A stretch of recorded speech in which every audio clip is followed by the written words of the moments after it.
On va poursuivre le dessin. On est rendu maintenant à s'occuper de la partie du haut ici. On voit sur le dessin qu'on a fait le rayon ici, qu'on a juste ici. Et pour continuer, ce qu'on va faire, c'est qu'à l'intérieur, je ne sais pas si vous voyez, là, c'est écrit rayon 500 millièmes, c'est à partir du centre, aller jusqu'au rayon ici. On a la même chose de l'autre côté. C'est que pour nous aider à faire ce dessin-là, on va devoir faire un grand cercle au complet de 500 millièmes de rayon.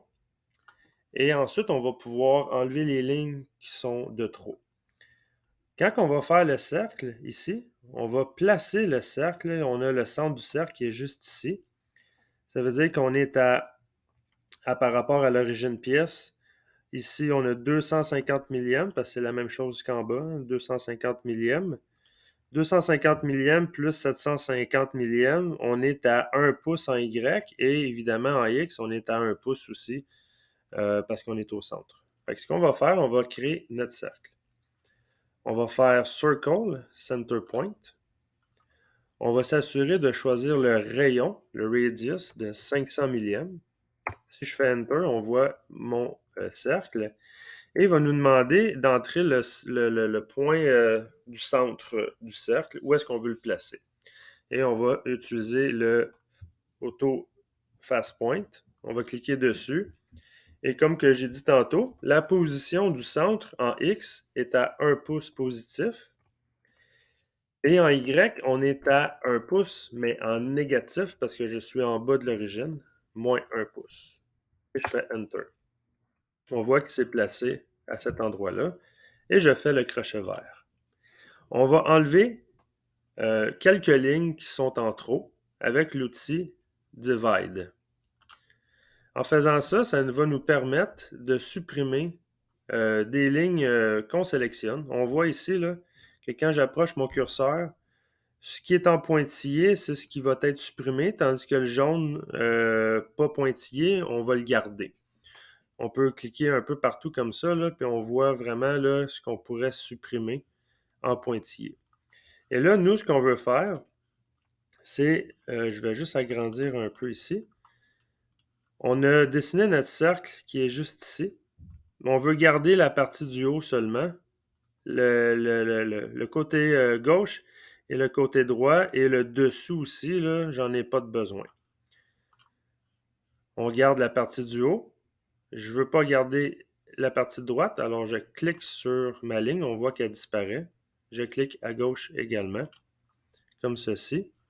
Et la partie d'en bas non plus, je ne la garde pas. Si je regarde sur mon plan, là, j'ai comme un cercle là, qui tombe en bas ici. J'en ai pas de besoin non plus. Et je vais faire comme ceci. On voit que ça commence à ressembler à la forme qu'on veut dessiner. On n'a fait que la partie du bas. Comme ceci. Ensuite, on va dessiner nos deux lignes droites, une en haut ici et une ici. Ensuite, on va, encore une fois, couper des lignes qui sont en trop. On va faire l'outil ligne parallèle dans Mastercam. Là, je vais juste quitter mon divide. Dans Wireframe, on va choisir line parallèle. Et par rapport à la ligne d'en haut ici, je vais pouvoir me dessiner deux lignes.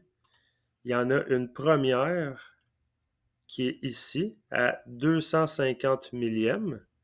Et on a une deuxième ici qui est à 500 millièmes par rapport à ma ligne d'en haut ici. On voit que c'est écrit 500 millièmes.